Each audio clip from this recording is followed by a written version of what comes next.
Bueno, vamos a hablar de tranquilizantes menores. ¿Sí? Bueno, dentro de este grupo, el objetivo comparativamente con los mayores tiene menor potencia. ¿Verdad? Menor potencia sobre la excitación, la agitación, la agresividad. O sea, entran en el espectro de ansiedad. ¿Verdad? Tratamiento de la ansiedad principalmente. ¿Verdad? Y aparece un fármaco muy utilizado en el medio médico que es el grupo de benzodiazepinas. ¿Verdad? El grupo de benzodiazepinas. Y por el otro lado, los no benzodiazepínicos. Entonces, nuestro tema principal de hoy va a ser benzodiazepina y tratamiento de la ansiedad.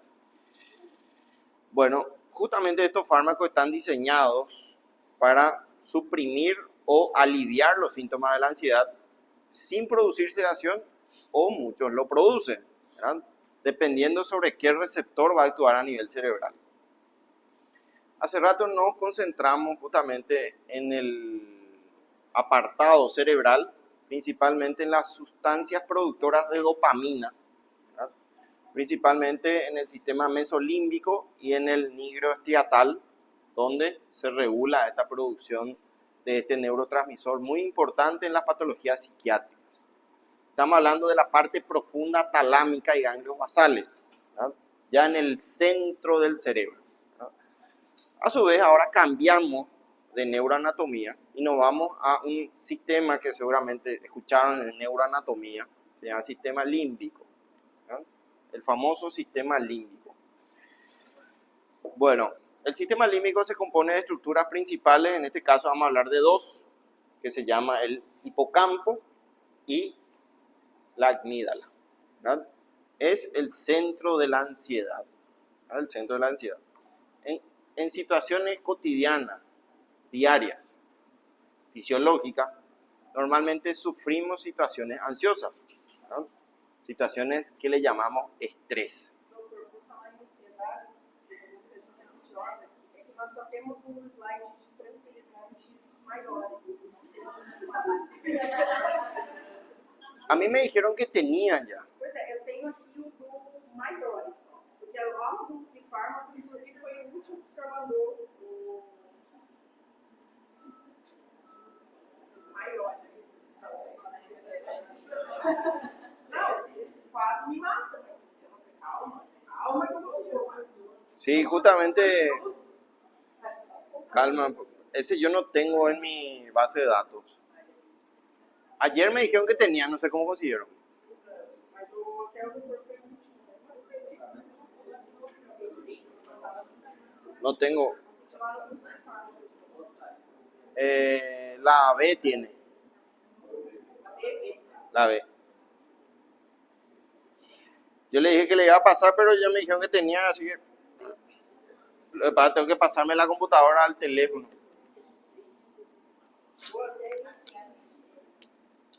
Bueno, entonces, estábamos hablando, ¿verdad?, de la ansiedad. En situaciones diarias, para que ustedes se ubiquen realmente en lo que estamos hablando, ¿sufrimos o no sufrimos de situaciones ansiosas? Por ejemplo, les digo, mañana vamos a tener un examen de farmacología, ¿verdad? Y ustedes ni estudiaron todavía, ¿verdad? Automáticamente van a empezar a taquicardizar, a sudar, y quizá van a lanzar algunas malas palabras, ¿verdad? Pero se va a activar el sistema de ansiedad, eso es normal, ¿verdad? En situaciones de estrés. Por ejemplo, se está incendiando su casa, ¿verdad? Y ustedes están adentro, se activa el sistema de supervivencia que va regulado por el sistema límbico, que es justamente el sistema de la ansiedad. Normalmente se van a exaltar o van a tratar de rescatarle a sus seres queridos, a sus animales, sus cosas más importantes. Van a llamar a la policía, se alertan. Pero ¿qué pasa si se está quemando la casa y usted tranquilo ahí, ¿verdad? No pasa nada. Se queme todo, no importa. Eso sería un extremo patológico, ¿verdad? Ahora, en este caso hablamos de ansiedad como algo patológico, algo superlativo. Llevamos ese estrés a situaciones muy vagas, ¿verdad? Por cualquier cosa nos estresamos, estamos en alerta persistente, en movimiento, en excitación, en agresividad, ¿verdad? Pensamientos, el cerebro trabaja 1000 por hora y aparecen los pensamientos subjetivos, ¿verdad? Subjetivos. Empezamos a quitar miles de conclusiones que no van a cambiar la situación real, ¿verdad? Otra cosa muy importante que no está muy detallada en esta diapositiva es que esta área del hipocampo y la amígdala, principalmente la amígdala, que es un pequeño órgano, se encarga de descifrar la cara de los que nos rodean, ¿verdad? Por ejemplo, alguien nos mira mal y el cerebro interpreta que le está mirando mal, ¿verdad? O está feliz, interpreta felicidad en el medio, ¿verdad? Tristeza, presión, todo eso se encarga de recibir la amígdala. ¿Por qué estoy diciendo esto? Porque muchas veces alguien nos mira mal y el cerebro empieza a quitar conclusiones subjetivas. ¿Será que le debo dinero? ¿Será que le pegué? ¿Será que me odia? ¿Verdad? Entonces empieza a construir una serie de puntos, ¿verdad?, que uno lleva al extremo y forma parte de la ansiedad. O sea, la ansiedad no es solamente expresiva, sino también es pensamiento, ¿verdad? Pensamiento. Esos pensamientos se pueden traspolar a la noche cuando van a conciliar el sueño y no pueden conciliarlo por estos pensamientos ansiosos, ¿verdad? Y ahí aparece el insomnio mediado por ansiedad, ¿verdad? Vamos a ir a entender cómo funciona el tratamiento. Por ejemplo, ustedes se acuestan, tienen sueño, están cansados, fatigados, ¿verdad? Y empiezan a pensar cosas que no van a colaborar con el sueño. Por ejemplo, si dejaron prendido o no su cocina, ¿verdad? Si cerraron la puerta y entran a robarle, ¿verdad? Si le dejaron al perro afuera, una serie de pensamientos que van a perturbar el sueño y finalmente no van a poder dormir. Esos son los insomnios mediados por ansiedad. Seguramente ya les pasó. Ocurre cuando van a rendir, por ejemplo. Justo no estudié ese capítulo. ¿Qué pasa si sale eso, verdad? No, en clínica médica la vez pasada se fue una alumna y me reclamó. Todo estudié, doctor, menos ese. Y justo salió todo ese. Tienen que estudiar todo, ¿verdad? Entonces, puede ocurrir eso, ¿verdad? No estudian ese. Yo me acuerdo de un compañero en farmacología justamente. Nuestra farmacología era por bolillero oral. Por bolillero oral. Y teníamos 35 bolillas, imagínense. Y un tema, por ejemplo, era antipsicótico, ¿verdad? Y vos tenías que hablar de antipsicótico, ¿verdad? Y después te hacían preguntas otra vez, finas, ¿verdad? Y me acuerdo, no estudió antivirales. No estudió antivirales y demasiado mala suerte de tener si me sale antiviral. Le salió antiviral. Su examen duró 5 segundos, sacó y se fue a su casa, ¿verdad? Se fue a llorar en su casa. Pero eso sí es mala suerte, ¿verdad? Bueno. Efectos progresivos. Producen ansiolisis, sedación e hipnosis. No todos estos fármacos pueden producir eso, excepto la benzodiazepina, que tiene un efecto hipnótico, sedante, miorelajante, ¿verdad? O sea, no solamente tratamos la ansiedad, sino también tratamos otros eventos que pueden ser objetivos o pueden ser un efecto colateral, dependiendo de qué tipo de paciente tratemos. Hablamos de los que tienen efectos sedantes e hipnóticos, que aparecen las benzodiazepinas y otros, los que los que agonizan o actúan sobre los receptores 5-HT1A, que es este grupo largo de azapirodecanodionas, y los que producen bloqueo neurovegetativo. Al hablar de bloqueo neurovegetativo nos referimos a los síntomas del sistema vago, ¿verdad? Las expresiones periféricas, por ejemplo, sudoración, palpitaciones, taquicardia, temblores, ¿verdad? Palidez, todo lo que uno expresa al sufrir un evento ansioso, ¿no? Bueno, acá está la clasificación más detallada. Los que producen además un efecto sedante hipnótico, ya dijimos, principalmente benzodiazepinas, ¿verdad? Muy utilizado y muy mal utilizado, ¿verdad? Muy mal utilizado. Barbitúricos, como el fenobarbital y el meprovamato. Y este grupo que está muy apartado acá, que es el de la bupirona, gepirona e ipsapirona, que son todos ansiolíticos netos, o sea, solamente están diseñados para tratar la ansiedad y no tienen otros efectos colaterales como hipnosis, ¿verdad? Como sedación o miorelajación. Y lo que producen bloqueo neurovegetativo que están abajo, antidepresivos, recordemos que estamos tratando ansiedad y no depresión, entonces pueden tratar ansiedad y depresión al mismo tiempo con un antidepresivo. Antihistamínicos, principalmente los de primera generación, que son bloqueantes H1 o histaminérgicos tipo 1. Neurolépticos, los que dimos recién, y los beta bloqueantes, que son antihipertensivos y forman parte del control periférico.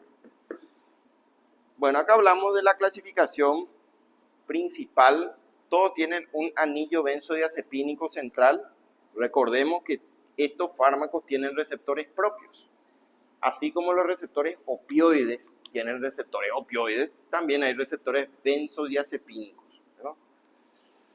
Bueno, normalmente alrededor de este anillo se puede alterar químicamente. Por ejemplo, cloro en posición 7 se le coloca al anillo benzodiazepínico y aparece el famoso diazepam, ¿verdad?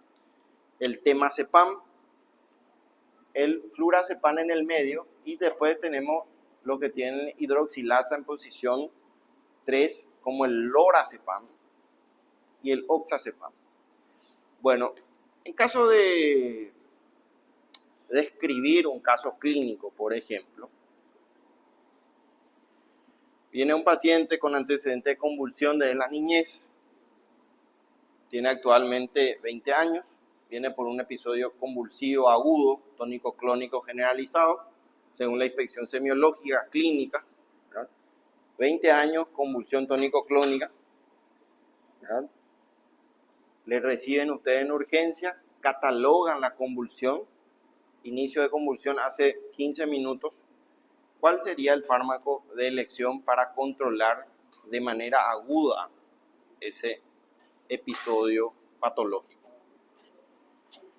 Bueno, en este caso elegimos siempre un fármaco rápido, ¿verdad? Inicio de acción 30 segundos. Recuerden que el inicio de acción de una fenitoína tarda tiempo. Estamos hablando de 10 a 20 minutos, ¿verdad? Para ejercer un efecto anticonvulsivante. Ahora, estos tardan muy poco tiempo. Aparte de ser ansiolíticos, son muy buenos anticonvulsivantes.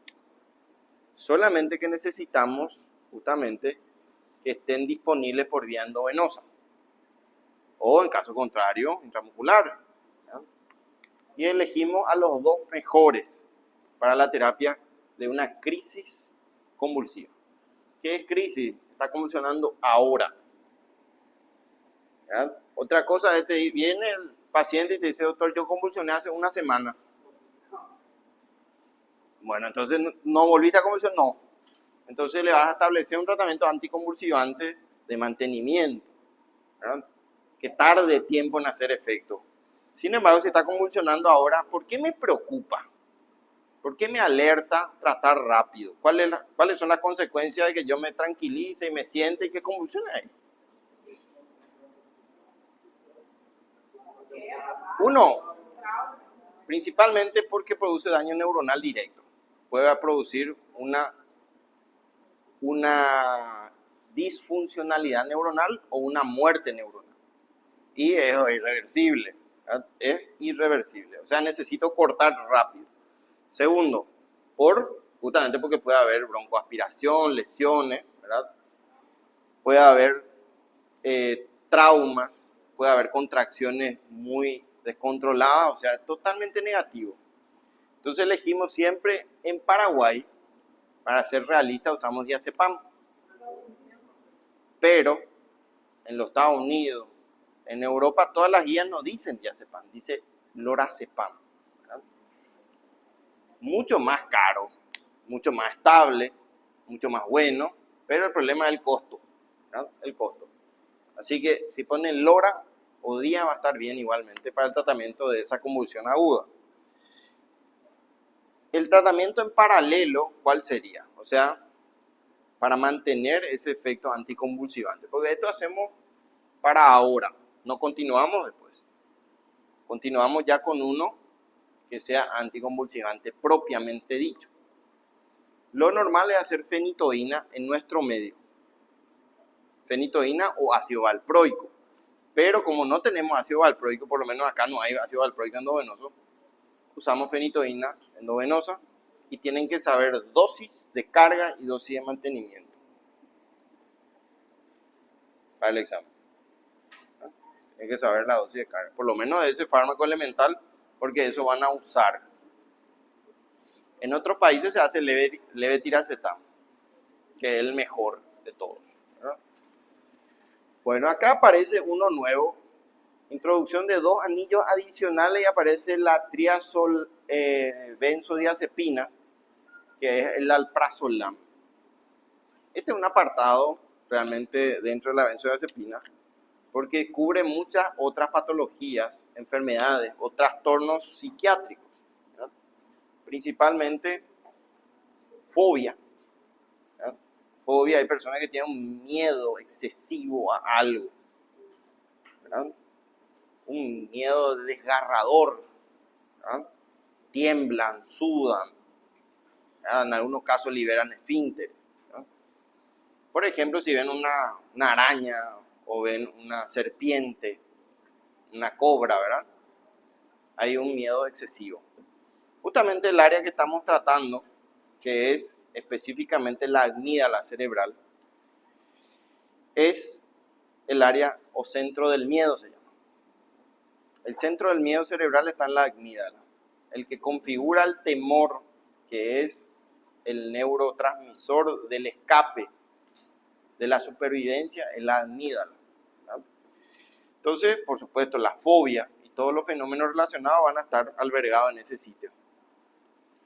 Bueno, hablamos de la acción ansiolítica, también tiene miorrelajante, tiene anticonvulsivante y tiene hipnótica. Tiene varios elementos que lo rodean que van a estar presentes si administran estos fármacos, ¿verdad? Bueno, en personas sanas, dosis terapéutica, supongamos, le administramos a una persona que no tiene convulsión ni ansiedad, no va a alterar ejercicios físicos o mentales. No le va a perturbar mucho la actividad neurológica.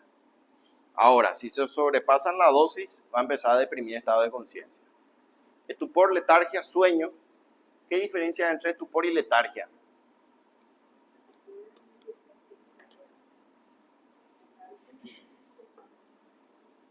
¿Se recuerdan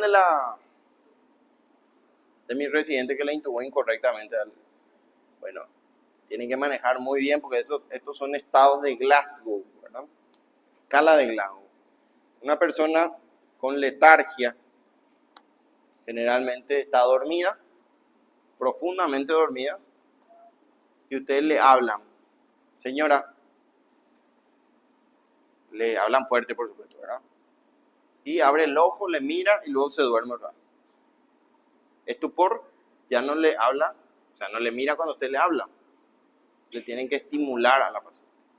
Le estimulan generalmente con dolor, con presión, fricción, lo que sea, y ahí recién se despierta. Entonces va bajando su estado de conciencia. ¿Eso es importante o no? Por supuesto. Porque si hay depresión del estado de conciencia, algo está pasando en el cerebro, ¿no? Sueño, ataxia, ¿qué era ataxia?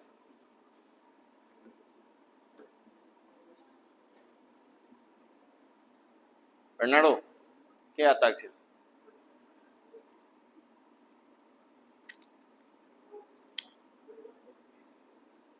Trastornos de coordinación motora, ¿no?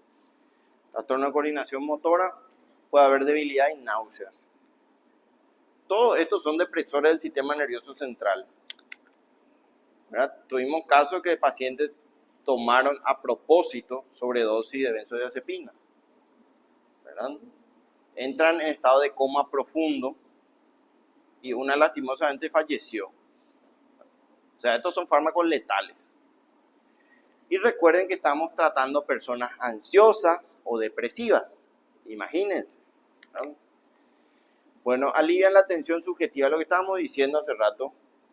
Pensamientos en el cual se elaboran y no tienen mucho objetivo.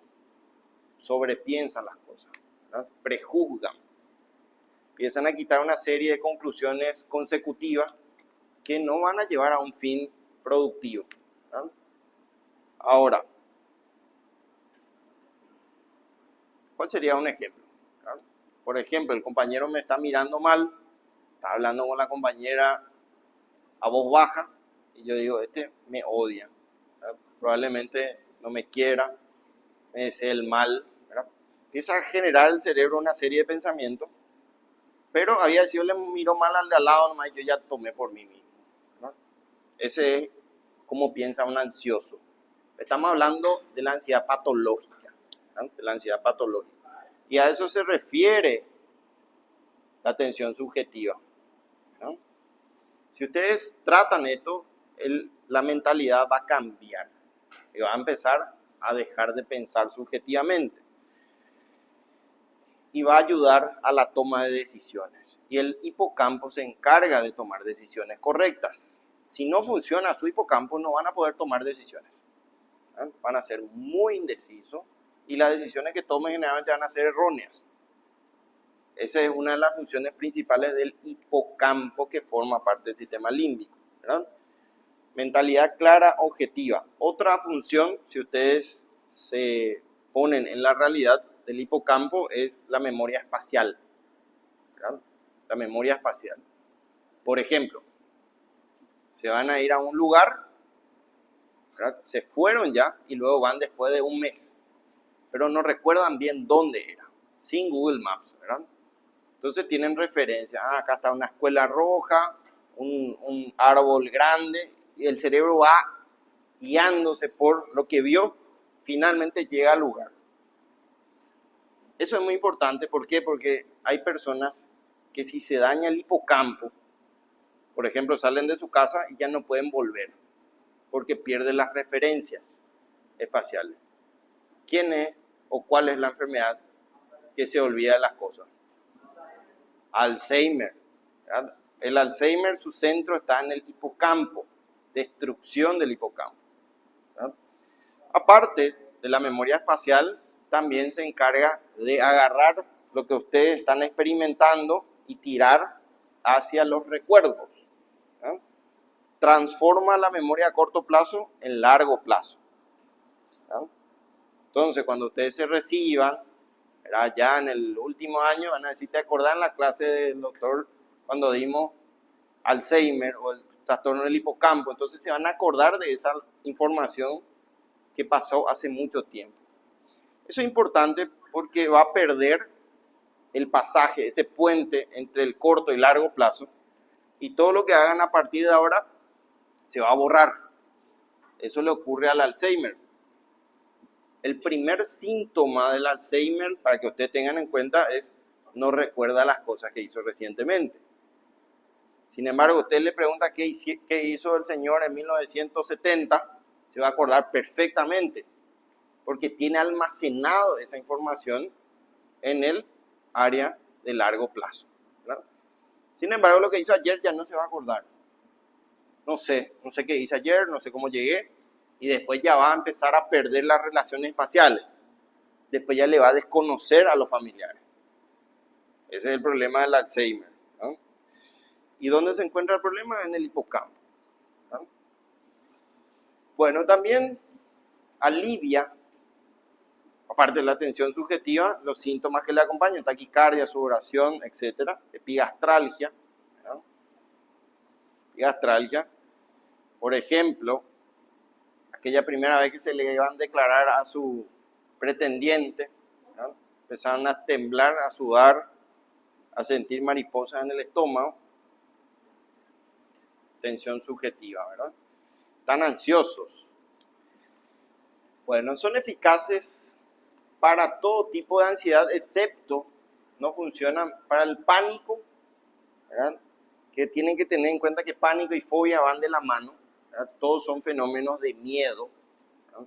de miedo a algo, ¿verdad? Y justamente está configurado por el sistema límbico, de esa parte de sentimiento y pensamiento, excepto, nos dice, el alprazolam. El alprazolam sí cubre esto.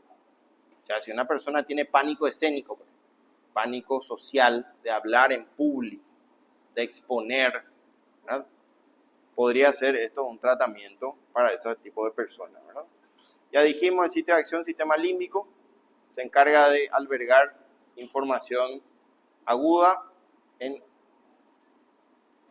almacenamiento crónico, ¿verdad? Pasar la memoria de corto plazo a largo plazo, ¿verdad? También dijimos memoria temporoespacial, ayuda a procesar información y a crear mapas mentales.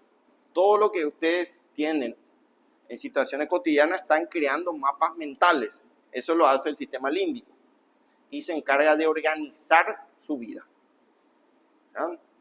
Por ejemplo, ¿qué van a hacer hoy? Se despiertan. Lo primero que voy a hacer, voy a ir a clase, luego voy a ir a trabajar, luego voy a ir a comprar cosas que me faltan para el súper o el mercado, ¿verdad? Luego voy a ir a lavar mi ropa. Tienen un procesamiento ya preparado para el día. Pero si no funciona esto, llegan al mediodía y no saben qué van a hacer, ¿verdad? ¿Qué voy a hacer? No sé dónde me voy a ir. Tienen una desestructuración por falla del hipocampo. Lo mismo cuando van a estudiar, por ejemplo, empieza a crear mapas mentales para que les sea más fácil la comprensión de algo. Eso hace el hipocampo, ¿verdad? Muy bien. La amígdala es más control emocional, principalmente el control de la agresividad, ¿verdad? Ayuda a pensar de manera lógica, a controlar todos los elementos de extremo de personalidad. También ayuda a procesar los pensamientos en sentimientos, ¿verdad? Y se encargan de controlar el miedo, la alerta, ¿verdad? El miedo y la alerta. Lo que les dije, por ejemplo, se está por caer el techo, empiezan a correr porque le da el sentido de supervivencia. Imagínense si no funciona eso, se van a quedar ahí y se le va a caer el techo, ¿verdad? Eso es lo que hace la amígdala. Por eso dijimos, si hay historias de varias películas de psicópatas, asesinos en serie, que le mataron a varias personas, ¿verdad? Tienen daños profundos en la amígdala. Crea sentimientos, por ejemplo, le pegaron al compañero, ¿verdad? Y empiezan a sentirse culpables, ¿verdad? Se sienten culpables, empiezan a sentir una serie de cosas, que será que no le rompí el maxilar inferior, será que me voy a la cárcel, tengo que pedirle perdón, una serie de cosas que va a construir la amígdala. Eso hace este órgano. Imagínense hacer algo malo y no sentir remordimiento. Eso es cuando falla la amígdala, ¿verdad? Bueno, también lo que limita, ¿verdad? Lo que limita. Hay veces que sentimos una gran ira y nos frena la amígdala. Mira que si actúas de manera, va a irte 3 años en la cárcel, ¿verdad? Tranquilízate nomás. Eso hace la amígdala también, ¿verdad? Bueno, acción miorrelajante también. Son miorrelajantes centrales, pero no son miorrelajantes primarios. Tienen un efecto colateral, tipo algo que le acompaña, ¿verdad? ¿En qué situaciones vendría bien? Generalmente la persona ansiosa tiene descarga adrenérgica y el sistema adrenérgico contrae los músculos, no solamente cervicales, sino torácicos también, y da mucho dolor, ¿verdad? Cuando están estresados, ansiosos, tensos constantemente, van a empezar a sufrir cefalea. Ustedes saben que más del 60% de toda la cefalea es por cefalea tensional. ¿Y cómo ocurre? Los músculos cervicales tensan, ¿verdad? Justamente el cuero cabelludo y comprime por el cráneo, y eso es lo que duele, ¿verdad? Esa tensión. Y ustedes toman nimesulide, toman ketorolac, ibuprofeno, todo lo que a ustedes se les ocurra, ahí no le pasa. Y ustedes piden alguna explicación de por qué no pasa, y es porque el problema está en la contracción cervical. Entonces, ¿cuál sería el tratamiento? Miorrelajantes. ¿Verdad? Miorrelajantes. Varias veces, persona, doctor, hace 3 semanas que me duele la cabeza y no me pasa. Ya tomé de todo y el tema es relajación muscular, no. Muchos dicen que es jaqueca. ¿No? Jaqueca duele la mitad de la cabeza, ¿no? Bueno, entonces estos cumplen un papel principal en personas ansiosas con repercusión generalmente sobre la contractura muscular, ¿verdad? A dosis produce también sedación, lo que limita su utilidad. O sea, normalmente vienen de la mano con sedación, o sea, va a producir somnolencia y va a producir trastornos en su vida cotidiana. Muchos utilizan estos fármacos para dormir. Y le estoy hablando de personas de edad avanzada, ¿verdad? Porque hasta hace poco se creía que estos eran los mejores hipnóticos, pero no lo son, ¿verdad? No lo son, ¿por qué no? Porque producen muchísimos efectos adversos a corto y a largo plazo, pero destructores. Estamos hablando de un estudio reciente, 2024-2025, que se hizo en 1.200 personas, consumo más de un año de benzodiazepina, atrofia cerebral produce, progresiva, mayor tendencia a enfermedades degenerativas como Alzheimer, Parkinson, en personas que consumen más de un año. Yo tengo pacientes que hace 5 años consumen su clonazepam. Vamos a ver un dato importante, que hacen un efecto ansiolítico hasta 4 meses, después ya no. O sea, no tiene sentido consumir más de 4 meses. ¿Entienden? Eso tienen que ir corrigiendo en la población general. Ustedes llevan una misión muy importante. No es que esta información va a entrar acá y va a salir acá, ¿verdad? Tienen que hacer el cambio, ¿verdad? Bueno, se usa en estado distónico. Ustedes ya saben que es la distonía. En discinesia, también ya saben que es discinesia, ¿verdad? E hipertonía, ¿verdad? Saben ya cómo evaluar el tono muscular, ¿verdad? ¿Cómo se evalúa el tono muscular, José?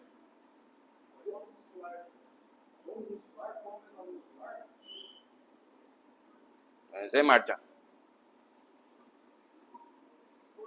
No, ese es reflejo. ¿Cómo se evalúa el tono? Muy bien. Si vos le pedís que mueva el brazo, se evalúa fuerza. Si vos movés el brazo, se evalúa tono. Entonces vos tenés que asistirle. Hay que flexionar el brazo o la pierna para evaluar el tono. ¿Qué pueden encontrar? Que esté normal. Normalmente el brazo se frena más o menos en esta distancia del hombro. Si está hipotónico va a tocar. Va a estar muy blando. Eso se llama hipotonía. Y generalmente se ve en piramidalismo, ¿verdad? Ahora, si está muy duro, ¿verdad? Es hipertonía. Es hipertonía. Y aparece en el extrapiramidalismo, que se llama hipertonía en rueda dentada. ¿Por qué rueda dentada o en engranaje? Porque hace tipo una escalera. Y también en la hipertonía elástica del ACV, que es por piramidalismo agudo. Bueno, anticonvulsivante y antiepiléptico. También sabemos que funcionan para intoxicaciones por toxinas bacterianas, principalmente el Neisseria meningitidis, que ustedes saben que es una bacteria gram negativa productora de meningitis, ¿verdad? Contrarresta los efectos tóxicos convulsivantes y también por los propios fármacos. Ustedes saben que los fármacos los anticonvulsivantes son convulsivantes en sobredosis. Bueno, también algo que me olvidé decir la última vez es que en las convulsiones febriles un tratamiento es bajar la temperatura, pero si no funciona tienen que recurrir a benzodiazepinas, ¿verdad? Para frenar definitivamente la convulsión. En niños hasta 7, 8 años puede haber todavía crisis convulsivas febriles. Bueno, síndrome de abstinencia. Ustedes saben que una persona que consume drogas lícitas como el alcohol o el tabaquismo, cuando quiere por algún motivo seguir con vida y dejar el hábito, ¿verdad?, van a empezar a sufrir síndrome de abstinencia. Temblores en reposo, taquicardia, hipotensión ortostática, cefaleas, visión borrosa, alucinaciones, ¿verdad? Y por último, lo peor que puede ocurrir, convulsionar. pueden convulsionar. Entonces, en esos casos, funcionan muy bien los anticonvulsivantes tipo benzodiazepínico. Mejores diazepam, lorazepam y por último, le dejan al último al midazolam. ¿Por qué último? Porque es el más potente. ¿Verdad? Es muy potente. Y en este aspecto es muy importante decir qué es lo que es potente, ¿verdad? La capacidad de deprimir el estado de conciencia, ¿verdad? Que se duerma. Aparte, no solamente deprimen el estado de conciencia, sino bajan la frecuencia respiratoria y la amplitud respiratoria. Y puede llegar a la apnea, parar la respiración, ¿verdad? Así que son fármacos de ultravigilancia. No es que la administran y se va a tomar un café, ¿verdad? Tienen que mirarle, hay que el paciente no se descompense, ¿verdad? Monitorizarle, estar atento. Pues varios compañeros le hicieron, se fueron cuando vieron ya estaba verde el paciente, ¿verdad? Estaba a su lado ya. Hace rato ya se fue, ¿verdad? Después, anafilaxia.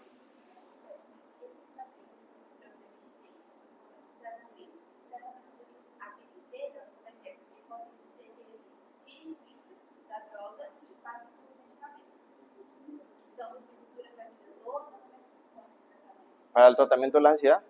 Não, não dá. Progressão da drogas, ou álcool, até cocaína, maconha. Estos fármacos. Como é que faz essa desintoxicação? A la desintoxicación. Generalmente hay tratamientos para eso. Vamos a ver que hay fármacos no benzodiazepínicos para el uso de abstinencia al alcohol, por ejemplo, Mas ¿verdad? isso é uma crise. Es una crisis. Pero una vez que supera eso, ya sale, ya no va a volver al hábito, ¿verdad? Quanto tempo é mais ou menos essa abstinência, por exemplo, de droga? ¿Cuánto tiempo es la abstinencia? Y generalmente inicia a las 24 horas ya empieza. Sim, mas Y dura hasta 2 a 3 semanas, puede ir. 2 a 3 semanas. Y uno trata de contrarrestar eso. ¿Cuál sería el mejor tratamiento para una abstinencia? Recién hablamos de eso. No, porque vos parás de beber y vas a tener abstinencia, ¿verdad? Vas a tener abstinencia. La respuesta sería no beber, ¿verdad? ou não parar de viver, segundo você. Pero cuando vos tomaste por más de 5 años y querés dejar milagrosamente, vas a empezar a sentir síntomas, ¿verdad? Cuando tu hígado está medio grande, ya es histérico, quiere dejar los pacientes, cuando ya están cirróticos, ¿verdad? Elas chegam na penitenciária com muita abstinência de droga, né? E realmente, eu achei até que era exagero, mas não. No, la abstinencia es terrible. Si ven ustedes un paciente en abstinencia máxima, agresivo, quieren pegarle a cualquiera, ¿verdad? Convulsiona. Bueno, ¿cuál era la definición de estatus epiléptico?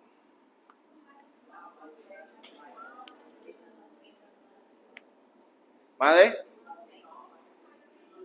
Muy bien, convulsión más de 30 minutos o convulsión, atiendan bien porque esto tienen que saber, no crean que estoy insistiendo porque quiero nomás, tienen que saber para el examen, ¿verdad? 2 convulsiones seguidas sin recuperación del estado de conciencia en el medio.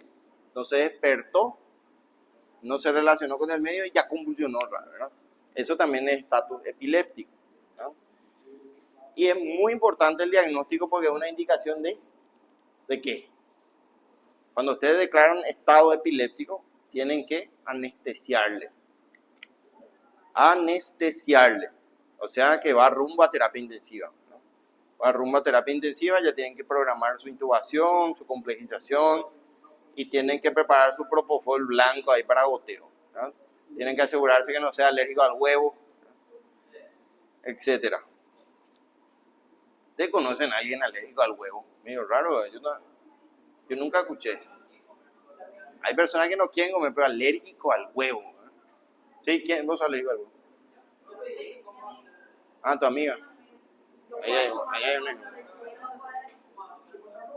¿Cómo hace la prueba? Te vas a dar cuenta luego. Va a haber reacciones de urticaria. La peor complicación de la anafilaxia es el bloqueo respiratorio. Entonces ya está intubado, así que. De hecho, que si hay una alergia hay que evitar el fármaco. Bueno. Hay que buscar otra alternativa. Bueno, acción hipnótica. Están los que están. Atiendan bien porque muchos consumen esto para dormir y no es una buena indicación. Si tienen insomnio, problemas para conciliar el sueño y no son ansiosos, ¿verdad? Estos fármacos no están diseñados para dormir. ¿Por qué? Porque tienen muchísimos efectos adversos, ¿verdad? Entonces, van a elegir los fármacos que se llaman Z, ¿verdad? Que es Zolpidem, ¿verdad? Zolpidem es Zopiclona. ¿Verdad? ¿Cuál es la diferencia desde el punto de vista hipnótico? El Zolpidem y la Zopiclona, principalmente la Zopiclona es la mejor, ¿verdad? Ayudan a dormirte rápido y simula un ritmo fisiológico, ¿verdad? Que dijimos que el tiempo correcto de sueño, ¿cuánto era? No es 6, no es 8, es 7. Justamente el 2024 salió un tiempo correcto, el tiempo ideal de sueño diario, ¿verdad? Según este estudio, agarraron un grupo poblacional y tuvieron mucho mejores efectos fisiológicos en personas que duermen todos los días 7 horas. Así que hacer guardia, por ejemplo, en ninguna parte dice que es beneficioso, ¿verdad? Terrible. Hay mayor mortalidad en las personas que no duermen a la noche, ¿no? Eso dijeron a estas personas. Bueno, vamos a la hipnosis.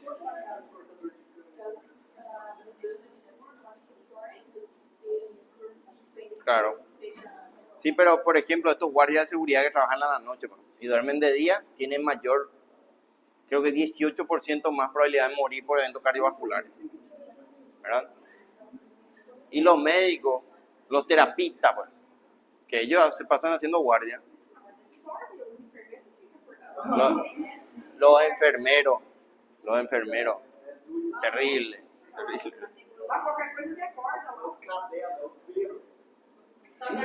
Encima, el médico duerme, el enfermero no.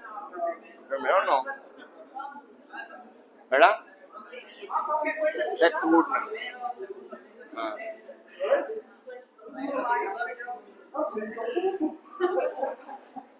Bueno, entonces, la diferencia entre los hipnóticos puros como Zolpidem o Zopiclona es que te despiertan y vos continúas tu vida cotidiana, o sea, tu trajinar, tus actividades diarias normalmente. No produce somnolencia, no produce déficit de atención, déficit de concentración. Sin embargo, esto sí, ustedes se despiertan después de consumir una benzodiazepina y quedan somnolientos, no tienen mucha atención, tienen disminución de la actividad lento, ¿verdad? Recién a las 10, las 11 van recuperando y en ese entonces la concentración y todo eso está perturbado, ¿verdad? No atienden mucho, se pasan con tendencia a la somnolencia, ¿verdad? Y los mejores hipnóticos están acá. Triazolam, el midazolam, por eso usamos mucho para dormirle al paciente, para sedarle, ¿verdad? El temazepam es uno de los mejores hipnóticos dentro de este grupo, ¿verdad? El flunitrazepam y el flurazepam, todos son hipnóticos por excelencia en el grupo ansiolítico, ¿verdad? O sea, si tiene problemas de sueño con ansiedad, esto van a elegirlo. ¿Cuáles son los efectos adversos que esperamos? Queiroz.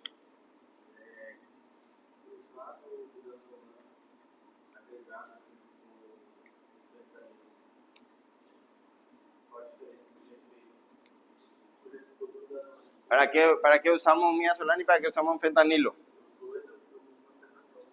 Claro, eso sería lo ideal. El midazolam es un hipnótico. Al hipnotizarle al paciente, al inducirle al sueño, produce sedación, te duerme. ¿Cuál es el problema? Que no te calma el dolor, no son analgésicos esto. Não foi Claro. uma anestésica. Por ejemplo, vos le vas a intubar, vos sabés que mover esta zona, lacerar ahí la tráquea, la laringe va a causar dolor. El pasaje del tubo por la tráquea va a causar dolor. Todo lo que van a hacerle, masaje cardíaco y todo eso, dolor extremo.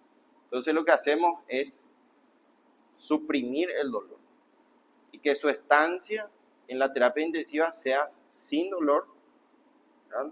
Tratar de darle una estadía digna al paciente. Imagínense, el paciente siente dolor y está sedado, ¿verdad? Entonces eso es lo que hacemos. Aparte que el fentanilo es depresor del estado de conciencia también. Le ayuda a la benzodiazepina a dormirle más al paciente. Ese es el principal beneficio de la asociación de una benzodiazepina con tu fentanilo. Ahora, si como dice acá el compañero, no se adapta al respirador, ¿verdad? Está excitado aún, ahí le puedes hacer tu bloqueante periférico.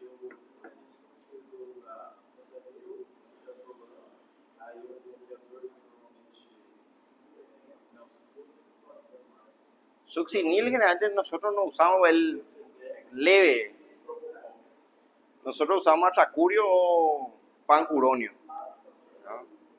Que es relajante muscular, es potente, ¿verdad? Entonces el paciente, aparte de estar sedado, está totalmente relajado y no puede mover ni un dedo, ¿verdad? Entonces se adapta a la asistencia respiratoria mecánica. Solamente que si es durante el proceso de la intubación, tiene que tener cuidado si usan succinil o atracurio, porque si no le intuban, se fue.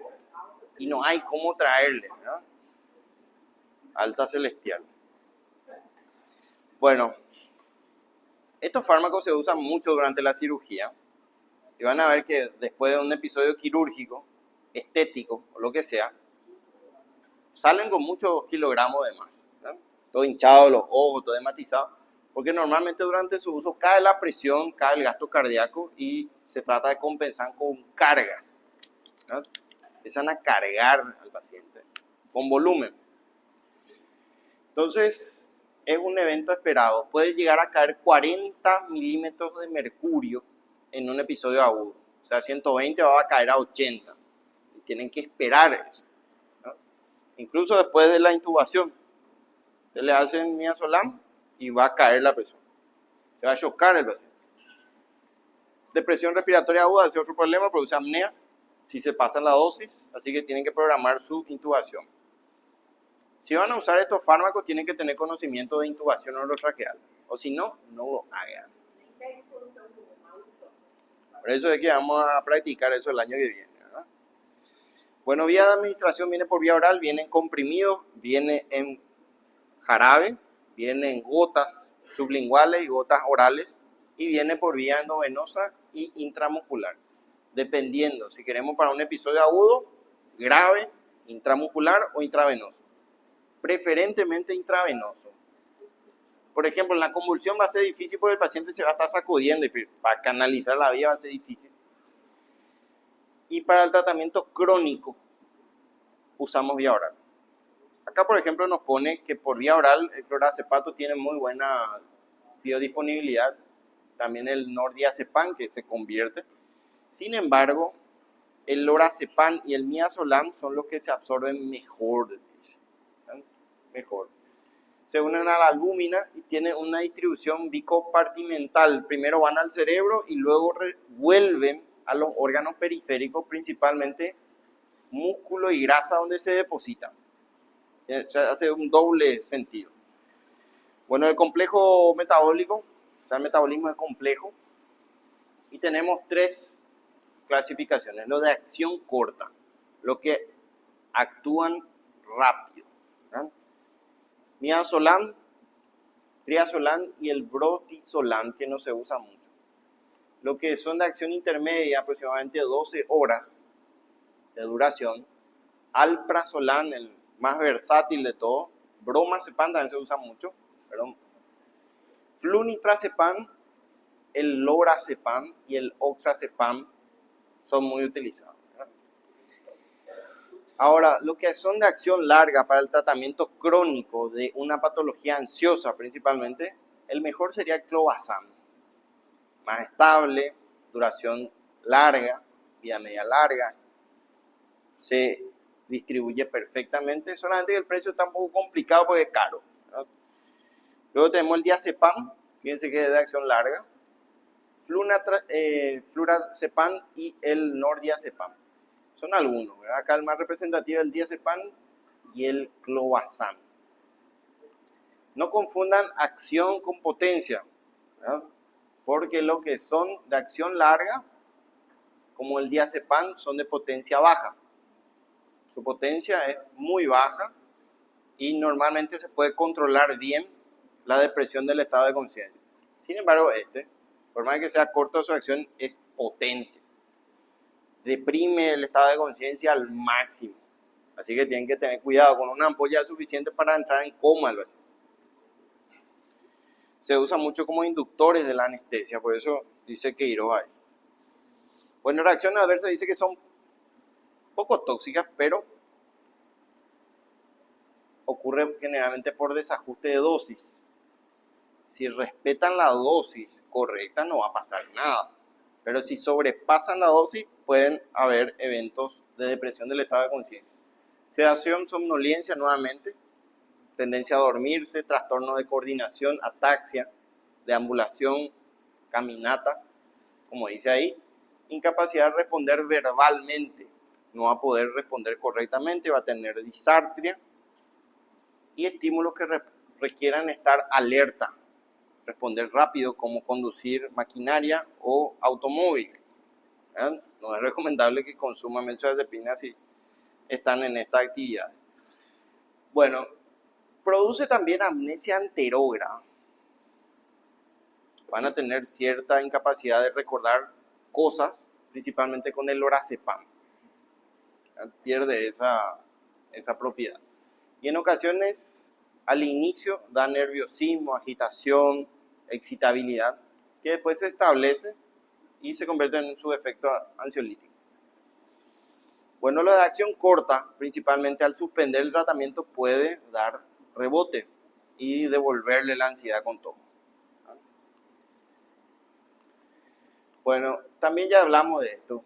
Por vía endovenosa rápida, que normalmente es la que utilizamos, puede llegar a producir colapso circulatorio y respiratorio. Y empeora con los depresores como alcohol, marihuana, ¿verdad? Y algún anestésico u opiáceo. Se evita su uso en el primer trimestre y durante el embarazo generalmente. No es recomendable porque atraviesa la barrera hematoencefálica, hematoplacentaria, perdón. Raramente produce reacciones dérmicas, hematológicas o hepáticas. Muy raro, no tuvimos estos eventos todavía con benzodiazepina. Ahora, si se sobrepasaron la dosis y llegaron a un extremo de producir apnea o coma, pueden revertirlo con su antídoto, que es flumacenil o flumacenilo. Se hace 0,2 a 4 miligramos, dependiendo del estado de intoxicación. Hay personas que se intentan suicidar con estos fármacos. Entonces acá el flumacenilo puede funcionar para revertir. La duración es menos de 4 horas, o sea que una sola dosis puede revertir instantáneamente el efecto tóxico de las benzodiazepinas. O sea, tiene antídoto, igual que los opioides. ¿Se recuerdan del antídoto del opioide? Naloxona. ¿No? También el flumacenilo es el antídoto de la benzodiazepina. Usamos para revertir el estado de sedación. Lo que dijimos, se usa para terapia intensiva para sedarle a los pacientes.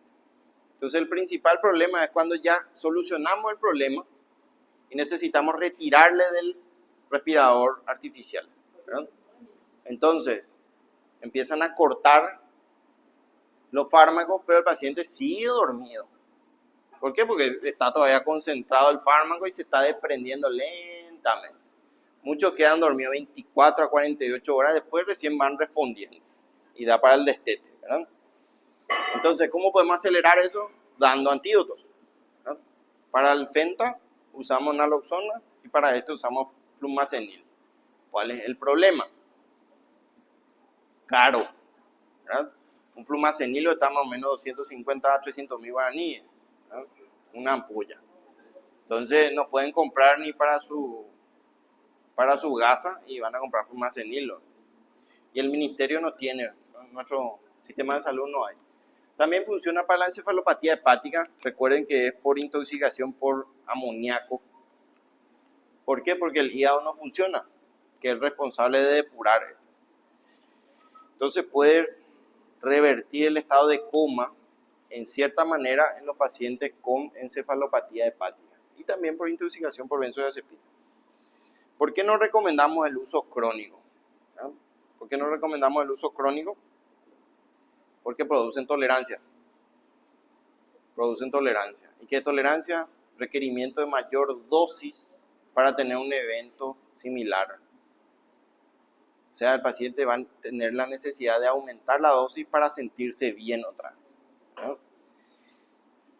Entonces va a ir aumentando la dosis hasta que va a entrar en dependencia, ¿no? La dependencia generalmente ocurre a las 4 semanas, ¿no? En un 35% de los pacientes ya tenemos resultados de dependencia física y psicológica, ¿no? Por ejemplo, si el paciente ya está en dependencia y quiere retirar el fármaco, va a empezar a tener abstinencia, ¿no? Va a tener abstinencia y va a necesitar su medicamento. A medida que pasa el tiempo es más difícil retirarlo. Así que cuidado con esto. ¿Cuánto tiempo van a tratar la ansiedad? Y máximo 1 mes, 4 semanas, ¿verdad? Y si es posible, retiren antes del tiempo estimado, ¿verdad? Controlen la ansiedad y busquen otro tratamiento alternativo. No se recomienda más de 1 mes de tratamiento, porque después ya se vuelven adictos, principalmente triazolam, alprazolam y lorazepam. Bueno, es más difícil diferenciar si es una recaída del cuadro o reacción de retirada. No sabemos si se complicó nuestra ansiedad inicial o si está en periodo de abstinencia. Bueno, acá dice, la eficacia ansiolítica desaparece tras 4 meses de tratamiento continuado. O sea, no van a darle más de 4 meses, no tiene sentido. ¿Para qué usamos? ¿Cuáles son sus indicaciones? Sabemos ya, trastorno de ansiedad generalizada, trastorno de fobia, pánico, principalmente alprazolam, como dice ahí, con las de corta, intermedia, menor riesgo de sedación. ¿Verdad? Menor riesgo de sedación podría ser.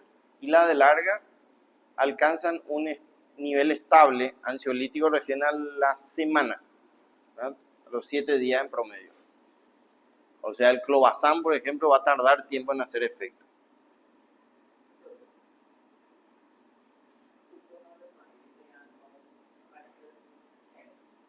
¿Cómo? Todos estos fármacos inician rápido, pero en este caso te dice que alcanzan concentraciones óptimas a partir de 24 horas en adelante, en promedio 7 días más. Si vos elegís clobazam, claro, rápido eso. Vos le das ahora y te va a producir ya un efecto ansiolítico, pero vas a sentir el mayor beneficio a la semana. Bueno, insomnio. Principalmente el insomnio que no sea insomnio neto, tiene que ser insomnio ansioso, ¿verdad? Insomnio ansioso, convulsiones, diazepam o lorazepam, endógenos, ¿verdad? Como dice ahí. Distonía o disinesia por fármaco neuroléptico, que su complicación podía ayudar a estos fenómenos a controlar. Espasmos musculares, por ejemplo, cefaleas tensionales, podría venirle bien. Y también se usa para la inducción y la preanestesia, o para la intubación o raquea, ¿no? Y también para el síndrome de abstinencia en el alcohólico. Bueno, los no benzodiazepínicos tienen su límite, ¿verdad? Hablamos de gepirona, gespirona, bupirona y la ipsapirona. Por supuesto, hay una diferencia grande. Primero, el inicio de acción efectivo tarda mucho tiempo, ¿verdad? 2 semanas. O sea, hay que tener mucha paciencia. No tiene acción ansiolítica, pero no tiene acción ni relajante, anticonvulsivante ni tampoco hipnótica.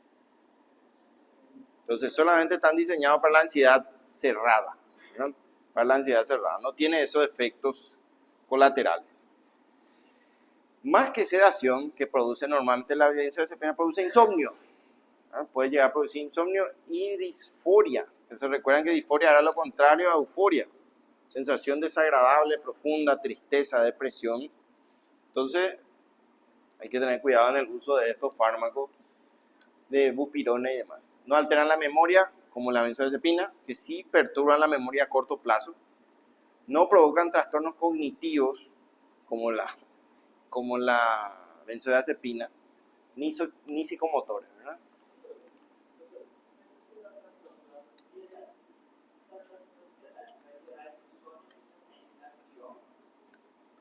Claro, en este caso sí. Te dice que puede dar insomnio, ¿no? Puede dar insomnio, pero en este caso vos analizás si realmente encaja tu paciente con una ansiedad generalizada. Y por supuesto le dejas como reserva. Por ejemplo, no funcionan las benzodiazepinas o no tiene un componente en donde las benzodiazepinas le ayudan mucho, ¿verdad? Es una opción selectiva. Vas a ver que no tiene muchos beneficios y no sería una muy buena opción, ¿verdad? Dejamos restringido. Aparte dice, en una parte, que si el paciente estaba tratado previamente con benzodiazepina, él no funciona, ¿verdad? Acá dice, los pacientes tratados previamente con benzodiazepina no se siente igualmente aliviado por la buspirona. O sea, no sería muy buena idea cambiar benzodiazepina por buspirona, porque no va a producir beneficio. No presentan tolerancia cruzada, o sea que si usa altas dosis de benzodiazepina no va a tener alta dosis de buspirona, no tiene nada que ver, ¿verdad? Bueno, son agonistas parciales, ahí está su efecto, agonistas parciales del 5-HT1A, que son serotoninérgicos. ¿De dónde? Sistema límbico. ¿Ah? ¿Se recuerdan que el sistema límbico era nuestro lugar? Bueno, la farmacocinética, aparte de los efectos que dijo el compañero, que es insomnio y todo eso, muy mala, ¿verdad? Muy mala absorción, mucho efecto primer paso, unión proteica altísima, 95%, lo que nos deja un 5% de fármaco activo circulante, ¿verdad? El metabolismo sí es claro, es por hígado, por oxidación y por glucuronización. La vida media es tolerable, 3 a 4 horas. Y la dosis es 20 a 30 miligramos día, máximo llegar hasta 60 miligramos día. El comienzo de la ansiolisis es 1 a 2 semanas, empieza a hacer efecto. Y el efecto máximo ocurre a las 4 a 6 semanas. O sea, es muy lento. Muy lento. Sí, los efectos adversos son mucho menores comparando con las benzodiazepinas. No producen tolerancia y no producen dependencia, principal ventaja, ¿verdad? Mareo, vértigo, cefalea, que produce cualquier fármaco, inquietud, nerviosismo. Ustedes ven que es más estado de excitación lo que produce. Disminuyen después de continuar el tratamiento, o sea, ocurren las primeras dosis.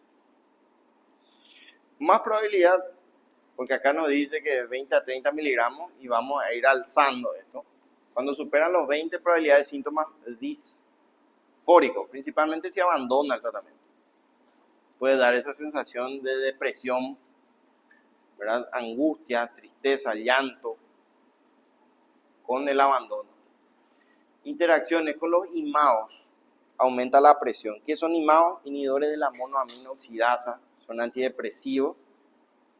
Y nos dice que la gespirona y la buspirona, si damos con haloperidol, puede aumentar su concentración plasmática y ser mayor depresor. Bueno, está indicado en la ansiedad generalizada, pero bien encuadrada, sin ningunos otros artefactos, ¿verdad? Cierta actividad antidepresiva, también, sí está muy indicado correctamente en el abuso de alcohol, principalmente cuando el paciente quiere abandonar el hábito, ¿verdad? Le podemos dar gespirona o buspirona, ¿verdad? Esta figura todavía como tratamiento. Esta sería su indicación principal. A dosis de 15 a 90 miligramos actividad antidepresiva. Solamente que a partir de esa dosis vamos a tener efectos adversos.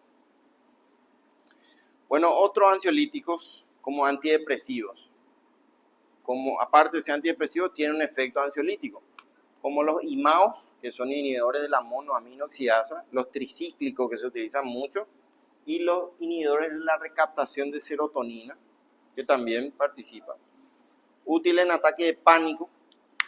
Recuerden que el alprazolam, por ejemplo, de su especialidad es esto. Fobia y obsesivo compulsivo.